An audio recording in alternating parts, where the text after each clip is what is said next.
대선 승리에 도취되면 안 된다. 이제 지방선거를 어떻게 치를 것인가 그거예요. 지금 제일 두려운 게 우리가 정권을 가져온 거는 너무 기쁜 일이고 그러므로 해서 이제 검찰과 경찰을 되돌릴 수 있어서 너무 기쁜 일인데 근데 이 사람들이 가만히 있지 않을 거라고.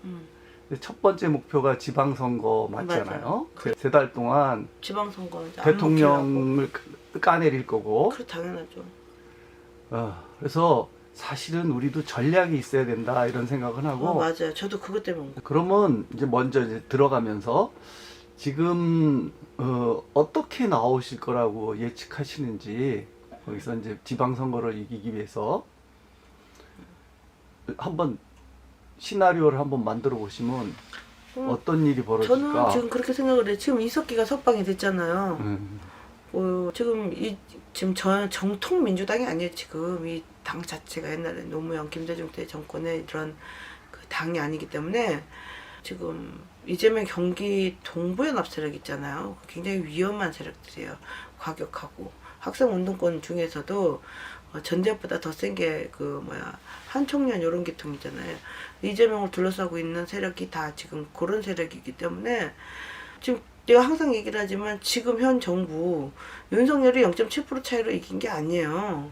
왜 그러냐면 지금 정교조, 민노총, 또 민원연 지금 이 대한민국 움직이는 3대 축이 지금 다 기울어져 있는데 공익법 방송도 마찬가지고 그 70% 기울어진 곳에서 0.7%로 이긴 거예요. 다 넘어갔는데 이재명 그 많은 걸 가지고 있으면서도 불구하고 졌다는 것은 굉장히 아픈 거예요. 네. 어마어마하게 아픈 거죠. 오늘 뉴스에서도 언론이 안 바뀐다. 지금까지의 어떻게 보면 한쪽에 치우친 게 적어도 2024년까지 갈 가능성이 크다 이렇게 뉴스에 나오더라고요. 그리고 이게 그래서 이제 제가 주장하고 싶은 거는 이제 빨리 계좌 추적이 들어가야지 돼요. 얘네들이 전부 다 돈으로 엮여있는 관계들이기 때문에 방송국에도 도대체 대장동 돈 안 먹은 놈 윗대가리들은 먹지 않았을까 싶어요. 방송 언론인들도 한번 이재명의 계좌를 추적을 하면 뭐가 답이 나오지 않을까 싶어요. 계좌 추적 다 들어가고 또 윤석열 대통령이 됐으니까 지금까지 나온 결과만으로도 특검까지 갈 필요도 없잖아요. 어차피 다 돼 있는 거 지금 이거 손에 쥐고서 안 펴는 것 뿐이잖아요. 인사 좀 잘 지정해가지고 검찰 조사에서도 다 나올 수 있게끔 해서 지금 사람들 말로는 그러잖아. 거대 민주당이 180석이라서 할 수 있는 게 없다 이렇게 얘기들을 많이 하는데 저는 외려 있잖아요. 대장동을 제대로 수사한다면 이쪽에서도 물론 먹은 놈 몇 나오겠죠? 저쪽에는 안 나오겠어요. 그러니까 이쪽 저쪽이 상관이 없어요. 일단 우리 쪽부터 치는 거예요. 그러니까 우리 쪽부터 그냥 아주 자근자근 밟아놔야지. 잘못한 사람은 좌우가 상관이 없어요. 또 왜 우리 옛날에 학교 다닐 때 선생님한테 맞을 때 보면 내 앞에서 맞을 때가 제일 긴장되는 거 아니에요. 두드려 맞는 당사자보다 우리 쪽을 이렇게 말 그대로 졸라게 패는 거예요. 그냥 아주 그냥 싹싹싹싹 다 긁어가지고 우리 쪽에 비리 있는 걸 탈탈 터는 거예요. 몇십 명 110명이잖아 이쪽에는. 몇십 명 깜빵 보낼 생각하고서 다 털고 보낼 놈 보내는 거예요. 맞아. 우리부터 하는 거예요. 그래야 명분이 설 거 아니에요. 저쪽부터 치면은 또 정치 탄압이니 뭐니 걔네들 맨날 하는 개소리들 계속 나오잖아요. 그래서 이쪽 탈탈 털어서 40-50명 보낼 거 가고 생각하고 1-20명 보낼 생각하고 저쪽은 40-50명 보낼 생각을 해야지 된다는 거야. 안 그러고서는 2년 동안 계속 기울어진 운동장 그대로 갈 거예요. 180석에다가 110석 이거 가져가지고 할 게 없잖아요 지금. 그러니까 돈줄 털고 현역이든 전직이든 뭐든 간에 다 털어가지고 깜빵부터 보내야지 된다고 생각을 하는 거예요. 그리고 또 지금 지방선거가 굉장히 힘들어요. 지금 힘든 상황이에요. 근데 풀뿌리 지방자치 하면서 이게 야금야금 이 모든 대한민국 세력의 대부분은 지금 좌파가 지금 다 차지해서 자치단체장이 민주당이 아닌 쪽이 보기가 힘들 정도예요. 걔네들이 잘하는 거는 굉장히 그 이권 같은 거로 잘 나눠주고 시민단체 잘 퍼주고 이러기 때문에 지금 현재 있는 시민단체들도 그 우파 쪽은 힘이 없잖아요. 좌파가 거대하고 뭐 그래서 그거를 너무 많이 이쪽에다가 준 거예요. 그러니까 국민의힘이 그러니까 우리가 이익 공동체라고 얘기하잖아요. 국민의힘이 말이 정당이지 그 좌파 정권이 몇십 년 동안 이렇게 하는 동안 너무 안이하게 산 거예요. 이 국회의원 배지를 뭘로 생각하냐면 얘네들 그냥 공무원 배지 정도로 생각하는 것 같아요. 나만 월급 타면 땡긴 거예요. 그리고 국회의원들 보면은 자기 지역구 관리하잖아요. 그거 원래 시의원이나 뭐 아니면 통반장들이 하는 거지 그 국회의원이 할 일은 아니거든요. 그래서 지역구 관리 안 하면 또 공천 못 받을까봐 표 안 줄까봐 이러는데 국회의원 당선보다 더 중요한 것이 저는 지자체장 요거라고 생각합니다. 우리가 점심 9번 먹고 저녁 9번 먹고 그랬다고 뭘 그렇게 많이 먹냐 그랬는데 이게 무서운 거예요. 그럼요. 그리고 그게 지금 9번 18번을 그 관리를 했다는 얘기잖아요. 그리고 지금 이재명이 대선 후보까지 나오기까지는 돈이 어디서 났겠어요. 이재명이 성남시장 시절에 그 대장동 아니에요. 어마어마한 거예요. 그러니까 그 자치단체장의 권한이 뭔지를 일단 국민의힘에서 할 것들이 그거예요. 자치단체장의 권한이 있을 거예요. 그 쫙 해서 이 막대한 권한 있잖아요. 임명권도 하고 뭐 하다못해 시민 인허가권이 어마어마해요. 인허가권도 있고 그리고 시민 뭐 지원 아니 정신병동 보내는 것도 지자체장이 해요 지금. 우리가 생각할 수 없는 어마어마 소왕국의 황태자였던 거예요. 그러니까 이재명이가 거기서 모은 돈으로 충분히 갈 수 있다고 생각한 거 아니야. 그 많은 돈을 법관, 사법기관에 다 뿌리고 시민단체 다 뿌리고 주변에 다 뿌리고 언론에 다 뿌려가지고 입 다 철저하게 막을 수 있다라고 하는 자신감이 있었기 때문에 전과사범에도 나온 거예요. 말 그대로 국민의힘에서 전과사범 나오고 이재명 같은 쌍욕하는 놈 나와봐요. 누가 뽑아줘요. 뽑아줄 사람이 없어요. 후보도 못 되지 않나요? 후보도 안 되죠. 그런 뭐 진짜로 이게 다 돈의 힘이라고 저는 생각을 해요. 돈 뭐 사방에 뿌려놓은 거 아니에요 지금. 그러니까 당이라고 하는 대한민국을 대표하는 제1당의 그 정제하는 능력이 없어요. 그게 이재명이가 성남시장 하면서 사법 시스템을 다 망가뜨렸다고 보는 거지. 대한민국의 사법 시스템을 망가뜨린 거예요. 누가 법관을 매수해가지고 무죄 때리게 하고 이렇게 한다는 거 상상이나 했어요? 그전에? 대한민국의 국기문란이죠. 그럼요. 당장 깜빵 가야지 돼요. 근데도 지금 불구하고 그 많은 돈을 지금 축적해놓고 지금 깜빵 갈까봐 서울시장 후보로 나오네. 경기 뭐 아니 또 뭐지? 다시 경기지사로 나와도 이재명이 안 된다는 보장이 없어요. 왜 그러냐면 이번에 윤석열하고 붙었을 적에 경기도에서는 졌어요. 그러니까. 실상 졌단 말이에요. 그러니까 내가 보기에는 서울은 굉장히 격전이고 경기도는 이길 수도 있어요. 경기도에서는 이재명이 실제 이겼어요. 그러니까. 그리고 또 성남만 보더라도 성남이 가장 표 차이가 근데 이게 가장 무서웠던 게 뭐냐면 성남에서 유세를 했는데 72표 차인가로 쳤어요. 윤석열이가. 어마어마한 선방을 한 거예요. 그러니까 성남에 그 고통받고 있는 사람들이 저는 많다고 보는 거예요. 분당에서는 분당구 민수지역구가 지금 50몇 프로를 채다. 그러니까 성남은 흐름이 좀 바뀌었어요. 그렇죠. 이제 경기도를 놓고 봤을 때는 어떻게 될지 모르는 경기도에서 표가 내가 왜 많이 나왔을까? 그게 내 나름대로의 분석인데 이재명이 머리가 굉장히 좋아요. 그러니까. 모든 관공서 기관들이 대부분 수원 이런 경기 남부 쪽에 있었잖아요. 딱 되고 나서 갈라치기도 굉장히 잘한단 말이에요. 좋은 기관들을 북부 쪽으로 옮겨주겠다 이렇게 하니까 그거 유치하려고 지자체장들이 얘한테 다 줄을 댄 거 아니에요. 자기네한테 무슨 어떤 기관 하나만 딱 와봐요. 뭐 경상원이 오든 뭐가 오든 하면은 일자리가 많아지는 거 아니에요. 자기한테 줄을 딱 대게끔 아주 머리를 잘 써요. 공약을 막 그렇게 남발을 하고 막 해놓으니까 자기네 뭐 대부분 지자체들이 국도비 아니면 운영이 잘 안 되는 데가 많아요. 연천군인가 거기다가는 물어봤더니 거의 국도비로 운영이 된다 이렇게 얘기를 하더라고요. 그래서 내가 이것도 문제가 크다라고 생각하는 게 뭐냐면 나라 돈으로 운영되고 있는 지자체인데 이게 지자체가 과연 이게 뭐 이렇게 유지를 해야지 될 필요성이 있나 이런 생각을 해요. 무슨 엄청난 행사 이런 것도 또 막 하고 이러는데 내가 봤을 때는 자기네 돈이 아니고 나라 돈 갖다가 쓰는 건데 이건 좀 문제가 많고 자기네 그 있는 빚도 채무도 지금 그거를 갚지도 않고 계속 빚만 늘어나고 있는 추세잖아. 국가빚 따로 지자체장들이 해놓은 빚 따로 이렇게인데 문제가 많죠. 거기다가 이제 갈라치기를 싹 교묘하게 해가지고 이거 있잖아요. 여지껏 모든 혜택은 경기 남부 쪽에만 있어 왔다.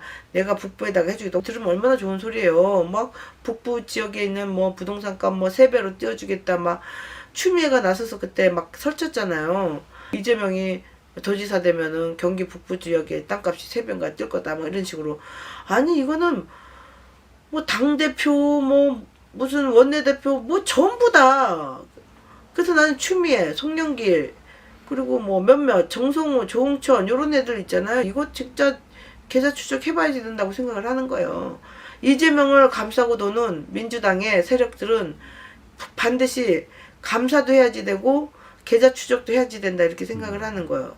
그걸로 지금 대통령 후보 나온 거죠.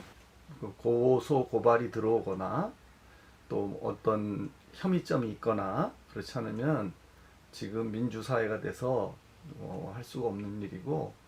그렇죠. 그리고 지금 뭐 지자체장들 뭐 얘기를 하는데 지금 굉장히 어려운 거죠. 다문화 이런 쪽에도 돈을 많이 풀어놔가지고 특히 이제 좌파가 많은 도시에서는 힘들어요. 그래 지금 나오겠다고 하는 누구예요? 안민석이 나온다고 그러잖아요. 예, 뭐 그쪽 그랬죠. 거의 완전히 지역구가 좌파예요. 거기는 음. 안민석이도 나온다고 그러지. 경기도지사 후보로 지금 그 수원시장 사무소는 염태영이도 나온다고 그러지. 김태년이도 나온다고 그러지. 거기도 지금 치열할 것 같아요. 근데 이게 지자체장이 왜 중요하냐면 이게 어떻게 보면 작은 소 국가예요. 이게.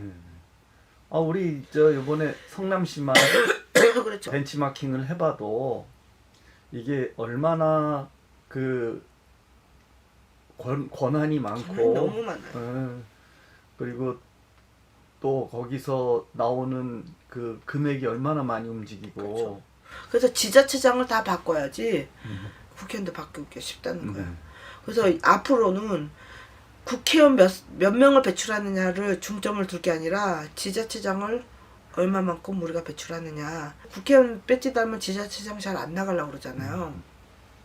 거물급이 내려와야지만 경쟁이 될 정도로 비대해진 거예요. 저는 오죽해 성남시장이 차라리 홍준표가 나왔으면 좋겠다고 그랬어요. 그 정도 급이 돼야지 이제는 이길동 말동이에요. 우리가 지금 진단은 어렵다잖아요. 그렇죠.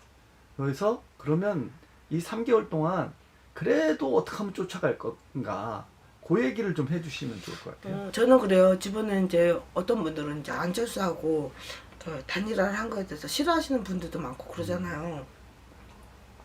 저는 단일화를 잘했다고 보는 사람 중에 하나예요. 국민의힘 정당 지지율 4~5% 했었어요. 탄핵 이후로 안철수하고 단일화하고 해서 정권을 바꿨는데 기침하시고 아니 그래가지고 지금 이 단일화를 안 했으면 힘든 것도 있지만 그 안철수가 이제 중도층을 끌어들일 수 있단 말이에요. 그게 좀 크다고 봐요. 국민의힘 하면 굉장히 보수적인 곳, 나이가 많다라는 거, 여러 가지 이미지들이 있잖아요. 부정부패 뭐 이런 것들. 그래서 그런 이미지들이 워낙에 강하기 때문에 안철수가 옴으로 인해 가지고 좀 정계 개편을 할 적에도 이제 나누는 것도 안철수 당도 좀 젊잖아요. 그 연령층이.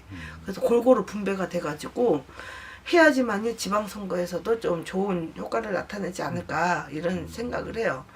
일단 이제 두 가지로 생각해야 되겠죠. 그러니까 단체장 큰 거, 그리고 또 구의원, 시의원 같이 이런 것까지 둘로 나눠서 그 위에는 거물급이 그렇죠. 나갈 수 있도록 그럼요. 될 수 있는 사람을 진짜 공천을 잘해서 그 갈고 닦은 사람. 지난번 우리 공천이 실패했잖아요. 그럼요. 막 일로 보내고 절로 보내고. 그건 진짜 너무 진짜 그런 막장 공천이 어딨어요. 절대 그래서는 안 되고. 안 되죠. 네, 정말 경쟁력 있는 사람으로 보내는 거가 중요하고, 두 번째 그 시의원, 구의원 뭐 이런 분들 이런 분들은 그 3개월 동안 널리 인재를 모아서 진짜 공평하게 국민의힘의 당에 부끄럽지 않은 사람들. 일단은 이기고 봐야 되는 거예요. 그렇죠. 그냥 지면은 끝나는 거예요. 뭐든지 이겨야지 할 말도 하고 그러는 건데. 지금 뭐 공부 잘하는 사람 뽑자 그러는 거잖아요. 그건 안 되고 진짜 그 지역에 뿌리 내린 사람, 표를 얻을 수 있는 사람, 그것까지 면밀하게 봐야 되겠죠. 근데 또 그럴수록 또 비리도 많더라고요. 제가 왜 그런 거 그건 느꼈냐면 맞아. 제가 제 강제 입원권이 2017년도에요. 신상진 봐봐요. 의사 출신 아니에요. 국회의원 지금 4선 아니에요. 제 사건에 대해서 입도 뻥끗 안 해요. 이게 무슨 국회의원이에요? 아니 대통령 후보가 얘기를 하고 있어요. 지금 당선된 대통령이 지역에 있는 국회의원 4선까지 한 의사 출신인 신상진조차도 입도 뻥끗 안 했어요. 나 정말 분노했거든요. 국회의원들 뭐 한 거예요, 성남에서. 나는 그래서 그 생각이 드는 거예요. 공범이거나 방관자거나 공범이라고. 그러니까 이제 우리가 당선자 요즘 하는 거 보니까 잘 뽑았다 이런 생각들 갖잖아요. 그렇죠. 그게 이제 바로 정치 신인이라는 게 결점이기도 하지만 장점이 되는 게 정치권에 비친 게 없어야 돼. 내가 이제 사람들이 그 얘기를 하잖아요. 내가 정신병동에 갔다 온 김사랑. 아니 정신병동에를 내가 왜 가고 싶어 갔겠어요. 그게 중요한 게 아니라 정신병동에를 왜 갔냐 김사랑을 물어야지 되는 거예요. 왜 갔냐. 이거 대장동 밝히다가 이렇게 된 거 아니에요. 그 사람들이 생각할 적에는 뭔 사정이 있어서 끌려갔나, 뭐 진짜 좀 정신이 이상해서 끌려갔냐, 이런 생각을 갖고 있는 분들도 많아요. 근데 그게 아니라니까요. 정신병동에 왜 끌려갔냐 김사랑인 거예요. 끌고 가게 된 배경이 뭐냐, 이게 답아니에요. 그리고 이만큼 투쟁할 수 있는 사람이 없어요. 내가 국민의힘에 내가 이 사건, 내 사건 실은 홍준표가 당대표였을 때부터 가져갔었어요. 채택 안 됐어요. 남경필이가 도지사 후보로 나온다고 했을 때 거기서 쫓아갔어요. 안 됐어요. 정말 있잖아요. 생각지도 않는 사람들. 남경필이가 안 돼가지고 그때 당시에 경기도지사 후보로 나온다고 한 게 김영환 의원이었었잖아요. 거기 쫓아갔어요. 거기서가 거론하더라고요. 그리고 지금 대통령이 된 윤석열이 거론을 했고, 자기를 비판하는 김사랑 씨를 강제 입원시키고 뭐 어쩌고저쩌고 하니까 바로 튀어나가지고서는 이보세요 후보님, 제가 안 그랬어요. 경찰이 했어요. 경찰이 했더니 가만히 있으세요. 가만히. 거기 다들 빵 터졌다고 그러더라고요. 경찰이 정신병동에 강제 입원시킬 권한이 어디 있어요. 그거 권한은 지자체장밖에 없는 거예요. 정신병동에 강제 입원시킬 권한이 누가 있는 거냐고요. 그런 이상한 짓을 해놓고 경찰이 했다고 그 짓을 하면은 얼마나 쫄렸으면 그러겠어요. 그것도 안철수 후보한테 질문하고 있는데 끼어든 거예요. 근데 완전히 그 도덕이 재발저린다고 완전 자기가 범죄 사실을 자기가 공표한 거나 마찬가지다. 나는 이렇게 생각을 하는 거예요, 지금. 털면 굉장히 많다라고 생각을 해요, 이재명은. 이재명의 돈줄이 그거 아니에요. 처음엔 조폭 아니에요. 20억? 그 20억만 갖겠어요, 내 생각으로는. 조폭. 그 다음에 이제 조폭하고 자기가 유착이 계속되면 좀 뭔가 더 높은 곳에 갈 적에 좀 이게 이미지가 안 좋아지겠다 싶으니까 내가 볼 땐 그 후로 조폭을 좀 멀리 했을 것 같아요. 그러면서 이 대장동이 터지기 시작한 거예요. 제가 납치됐던 시점이 10년 작업 끝에 3천억부터 배당될 때예요. 정기용 그 회계사 분인가 그분이 그 얘기를 하시더라고요. 죽지 않고 살아있는 것만 해도 다행으로 여기라고. 김상씨 그냥 죽었어요 이러더라고. 아니 지금 막 그 상대방을 지금 물 들어오는데 노져오려고 그러는데 거기다 가르침을 딱딱 뱉고 있었는데 그거 모르셨죠 이러는 거야. 그 내가 발표하던 그 순간부터 얘네들의 10년 작업 끝에 배당이 되는 거야. 3천억 뭐 8천억 막 1조 단위로 막 가고 있는데 거기다 누가 툭 튀어나와가지고 말 그대로 그걸 이게 가르침을 막 뱉어버린 거예요. 그렇게 표현을 하시더라고요. 제1공단 얘기하실 때가 배당될 때다. 그렇죠. 그렇게 얘기를 하더라고. 그 무렵부터 배당이 막 떨어지랑 말락하는 그때부터 이제 막 떨어지기 시작하면 이제 그 막 돈이 들어오잖아요. 아니 그걸 딱 받으려고 하는데 그 짓을 해놨으니 얼마나 미웠겠어요. 거기다가 또 한 명은 이제 거의 정신적으로 죽여놨잖아요. 자기 형은 거의 미친 사람 만들어놨어요. 심지어 우파에서도 좀 정신이 좀 이상했었던 거 아니야? 이런 식으로 얘기하시는 분들 많아요. 이게 그때는 이제 교통사고 난 다음에 그러니까요. 좀 그때는 좀 심신이 미약해진 건 사실이죠. 좀 말도 좀 어눌하고 이러니까 굉장히 사람들이 좀 무시하고 그랬었어요. 이 사람이 좀 자기가 겪은 게 많으면 감정이 막 격해지더라고요. 저도 그랬으니까. 그래서 저도 많이 울고 막 그랬는데 그러면 사람들이 볼 적에는 감정 기복이 심해지니까 좀 좀 그런 성향이 있으니까 그런 거 아니야? 뭐 이렇게 생각을 하잖아요. 언론이고 뭐고 받아 적어줘요. 언론에 다 마사지를 하는데 그거 우리가 나는 그래 좌파에서 그러는 건 이해를 하는데 우파의 국민들마저도 같이 휩쓸려 가지고 하는 사람들이 많더라는 거예요. 아니 원래는 가장 진보적인 색채였었잖아요, 형님이. 아니 나는 다 지금은 다 아는데 맞아요. 모르는 사람이 듣기에는 뭐 한마디 하는 거에 그냥 넘어간다니까요. 그리고 그거 박사모 지부장 할 적에도 내가 하지 말라고 그랬어요. 나한테 전화 와가지고 거기 나보고도 가입하래요. 그래서 이거 이재명한테 이거 프레임 주기 딱 좋으니까 애지간하면 하지 마세요. 내가 이랬어요. 이거 박사모로 프레임 씌우면 이거 어떻게 감당하려고 그래 했더니 자기는 큰 방송사에서 안 다뤄주고 너무 억울하대요. 자기는 어쨌든 알릴 수만 있으면 뭐라도 다 하고 싶다고. 그러니까 그분은 참 한을 품고 돌아가신 거예요. 그럼요. 이재명이가 어쩌면 제 대통령이 안 된 것 중에 하나도 형님의 한도 많을 거야 아마. 형님이 항상 그랬거든요. 저놈이 다시 대선 후보로 나오면 나는 끝까지 쫓아갈 거라고. 저런 놈이 대통령이 어떻게 하냐고. 입만 열면 거짓말하는. 그렇게 보면은 형님의 원혼이 그렇게 했다. 형님은 용서를 하지 않았어요. 자기는 용서할 수 없다고 그러셨어요. 저한테도 그랬어요.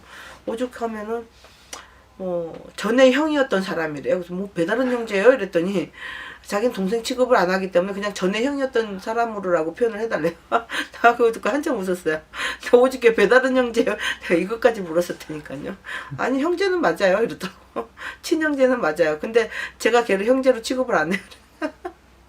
그리고 제일 불쌍한 게 뭐냐면 이재명이가 권력을 쥐고 있으니까 아버지가 돌아가시고 어머니가 약하고 이러니까 다 이재명 편에 든 거 아니에요. 형제들이 그러니까. 전부 다 너무 비겁하고 가족한테서 굉장히 배반감 느끼셨을 그렇죠. 그 잘 되는 자식 앞에 다 줄 선 거 아니에요. 어머니가 그냥 뭐 연세가 많으니까 그렇다 손 치더라도 뭐 큰 형님, 먼 형님 해가지고 먹고 살기 힘든 자들은 다 그쪽에 줄 섰고 나중에 그 자서전에도 나오잖아요. 내가 먹고 살기 힘들어서 그 재명이 쪽에 붙으면 뭐 떡고물이라도 얻을까 싶어가지고 그쪽에 줄 섰었다.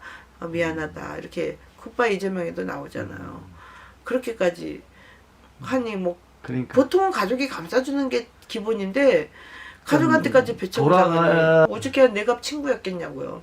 나하고 주고받은 문자가 이만하잖아요. 거기에 뭐 대장동 뭐 다 들어있죠. 대장동은 원래 이재선 씨가 건들던 거예요. 그러니까요. 그거 건들라고 하니까 더 미쳐 날뛰었겠죠. 그러고 나서 이제 나한테까지 오니까 이재명도 이제 얼마나 대장동, 유동규 다 지적을 했더라고. 그럼요. 그게 뭐 깜도 안 되는 거 자꾸 심어놓는다고 이래가지고 그때 난리가 났었죠. 그래서 제가 이제 오늘 여기 나와가지고 하는 이야기는 뭐냐면 제가 이제 계속 있다 보니까 지자체장들 권한들이 너무 많고 그 성남에서는 이게 뭐 야담이긴 한데 그 김태년이가 국회의원 아니에요. 전에는 사이가 안 좋았어요. 이재명하고 자기 지역구에 그 누구죠? 미키르코 이상호 꽂아넣으려고 하면서 한동안 사이가 안 좋았다가 내가 모르겠어. 대장동하고 467억 상권 활성화 자금이 나오면서부터 친해진 것 같아요. 내 느낌상. 근데 김태년 밑에서 있었던 애가 저한테 옛날에 하소연을 한 적이 있어요. 김태년도 자기 식구 좀 꽂아놓고 싶을 거 아니에요. 근데 결정권자는 다 이재명이니까. 우리가 볼 땐 국회의원이 더 큰 것 같지만 그렇죠. 실제적으로 지 자체에서는 단체장이 제일 큰 거예요. 이게 대빵이 대빵. 국회의원 아무 힘 없어요. 국회의원들 돈 없으니까 어때요? 지자체장인 이재명이 돈 걷어가지고 뭐 정치활동 자금도 뿌리지 않았을까 생각을 해요. 안 그러면 그 전과사 보면 누가 감싸고 돌겠어요. 그 김태년의 후원회장이 또 이해찬 아니에요.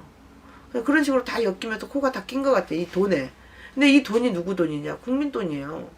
그래서 이런 이재명의 민주당을 박살내지 않으면 민주당도 살아남을 수 없고 마찬가지로 국민의힘도 살아남을 수 없다라고 생각을 하는 거예요. 이 나라 돈이 지 돈이고 지 돈도 내 돈이고 이런데 그거 어떻게 다 감당을 하겠냐는 거죠. 그리고 위험한 애들이 너무 많이 기용되고 이러니까 능력이 없어도 딱 비비기만 하면 다 되는 거예요. 저 고수했던 그 마술업자는 호나의 상임이사 됐잖아요.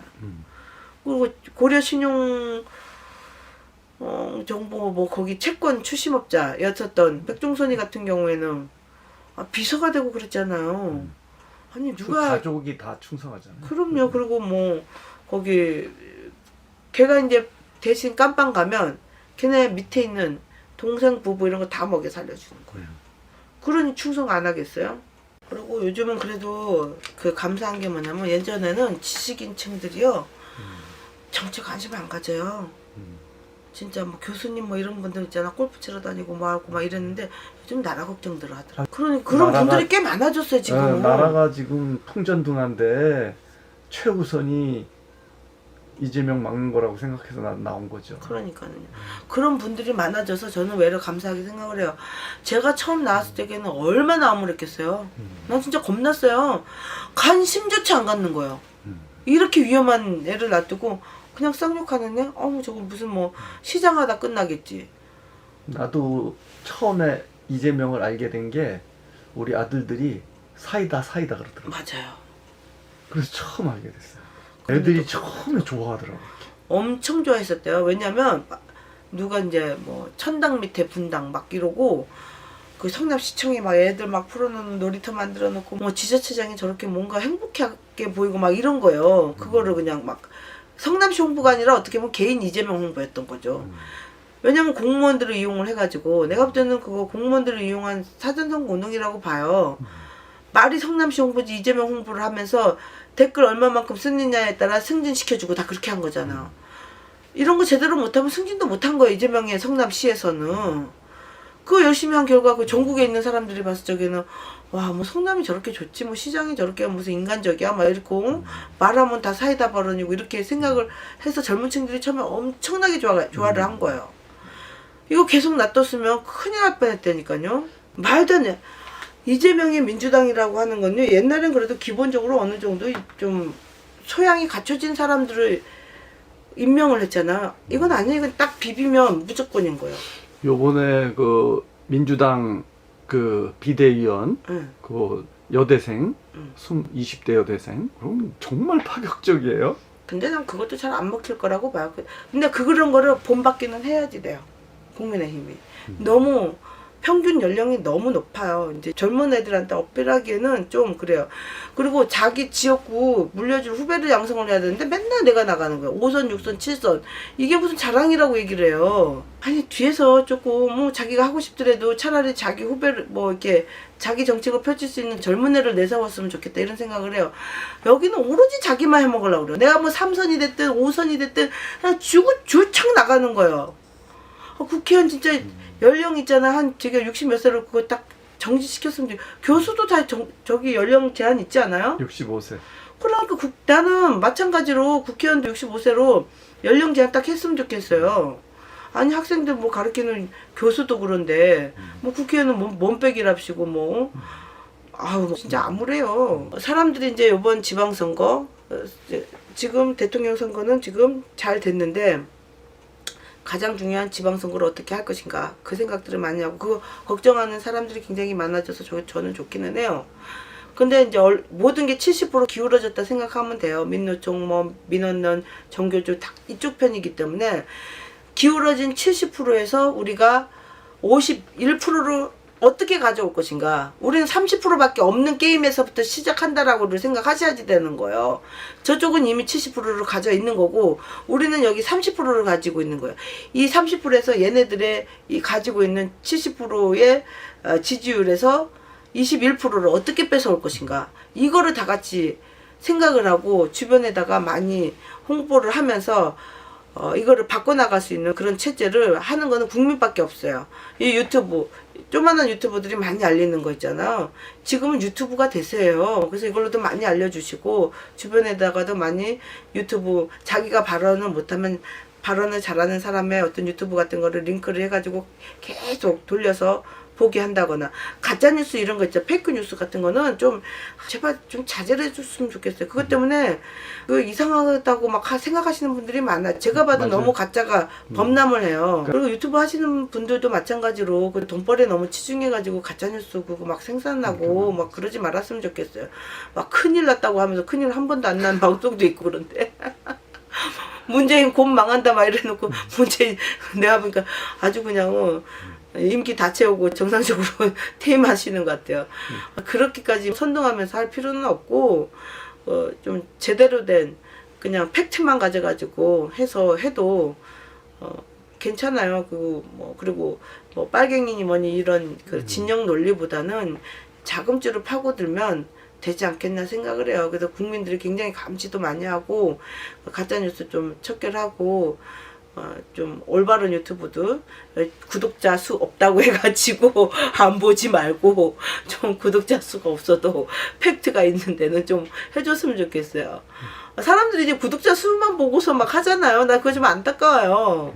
그래서 나는 구독자 없는데도 좀 나가고 하는 이유가 뭐냐면 좋으신 분도 막 찍으려고 해도 구독자 수 없으니까 막 이게 용기가 안 나고 힘이 없대요. 그래서 그거 좀 같이 이렇게 해주는 방송들이 좀 필요하지 않나. 그리고 여러분들도 마찬가지로 좀 막 보던 방송만 맨날 보지 말고 어떤 방송 새로 나왔나 해가지고 좀 보면서 거기에서 가짜 뉴스 추방하고 진짜 뉴스 하는 새로운 유튜브들도 많이 키워주셨으면 하는 그런 바람으로 나왔습니다.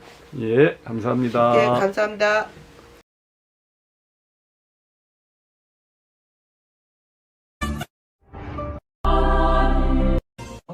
다음 영상을 만드는데 더 큰 힘이 됩니다. 다음 영상을 만드는데 더 큰 힘이 됩니다. 감사합니다.